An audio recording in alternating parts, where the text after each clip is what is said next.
YouTube family, आपका ज्योतिर्मय learning में स्वागत है। चैप्टर 3 का 5 क्वेश्चन जो कि हमारा बाकी बच गया था वो आज करेंगे हम यहाँ से। शंकर के विपरीत वल्लभ ने सगुण को ईश्वर का असली या व्यवहारिक रूप कहा है। निर्गुण ईश्वर का तिरोहित रूप है। भक्ति के लिए उन्होंने केवल प्रेम लक्षण भक्ति को चुना है। प्रेम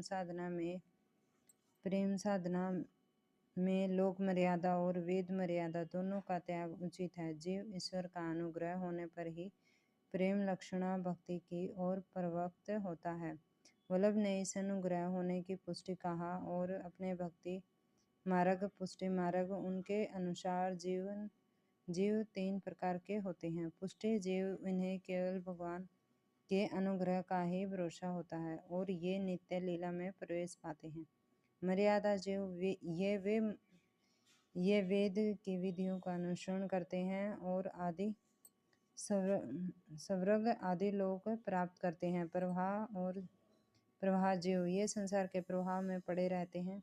ये सांसारिक सुखों की प्राप्ति में ही डूबे रहते हैं। सूरसागर वल्लभाचार्य के दर्शन की रस भक्ति प्रस्तुति है। सूरसागर की पुष्टि मार्ग का जहाज भी कहा जाता है। उन्होंने वल्लभ संप्रदाय की मान्यताओं के अनुसार राधा को शौकिया के रूप में चित्रित किया है।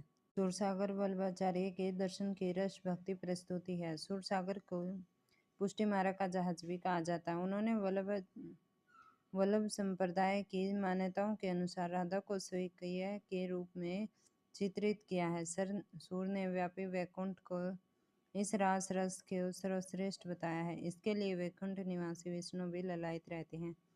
मुरली धुन वैकुंठ गई, नारायण कमला सुनी दंपति, अति रुचि हृदय भई। कृष्ण की लीलाओं में शामिल होने और उसे देखते रहने के आगे भक्त मोक्ष को भी तुच्छ मानते हैं। सूरदास लिखते हैं, सेवैत सुलभ श्याम सुंदर को मुक्ति हरि हम चारी हम सलोक स्वरूप संयोजित रहत समीप सरदाई। निर्गुण मत का खंडन और